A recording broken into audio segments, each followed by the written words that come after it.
यत्तिकै दैवलाई हानि के भएर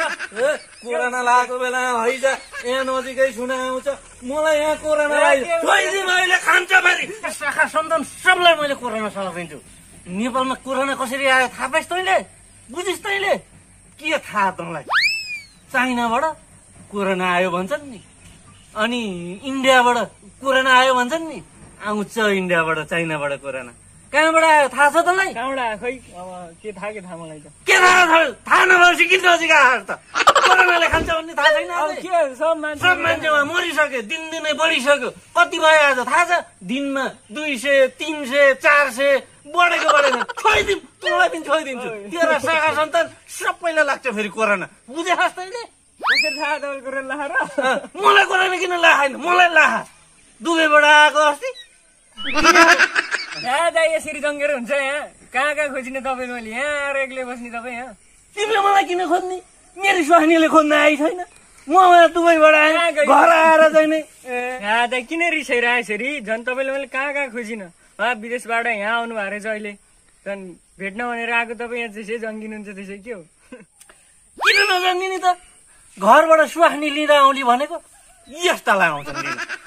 उहाँबाट आएको 3 वर्षमा बल्ल घर आएको त्यसैमा पनि स्वास्नीले घर बस्न पाइँदैन क्वारेन्टाइनमा बस्न पर्छ अरे वडाका प्रतिनिधि हुन् कि के हुन् ती जाबाहरू देश खानी खन्चुवाहरू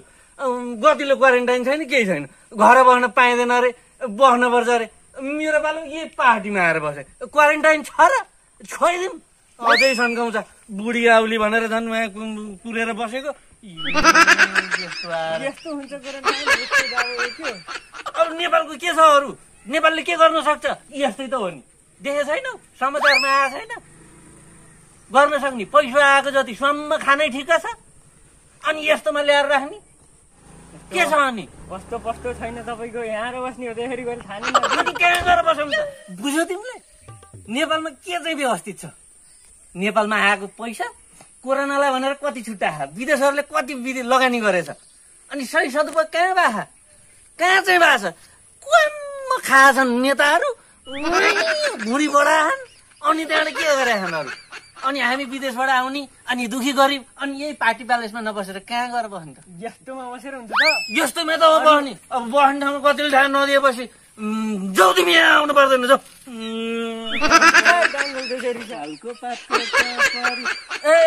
कान्छो सुन खबरदार यस्तै गरेर हो नेपालमा कोरोनाको संक्रमण बढ्दै गएको तिमीलाई के थाहा छ हिजोको दिनमा कोरोना आउँदाखेरिमा नजिक आउनुहुन्न सेनिटाइजर लाउनु पर्छ हात धुनु पर्छ मास्क लाउनु पर्छ आज कसले लगाएका छन् मास्क कसैले लगाएका छैनन् हेर जाऊ बजारमा पुरै सटर खोलिएका छन् पुरै व्यवसायहरू सञ्चालन भएका छन् पुरै मान्छे चाहिँ नै अस्त व्यस्त भएर हिँडेका छन् नेपालमा यस्तै हुने हो भने मान्छेहरू पुरै सखाप भएर गनाउँछन् मलामा जाने मान्छे पनि जिउँदो हुन सक्दैन अब मलामा जाने मान्छे पनि जिउँदो हुन सक्दैन जनावरले आएर सिनो घिसारेर लान्छन् अब नेपाली जनताहरू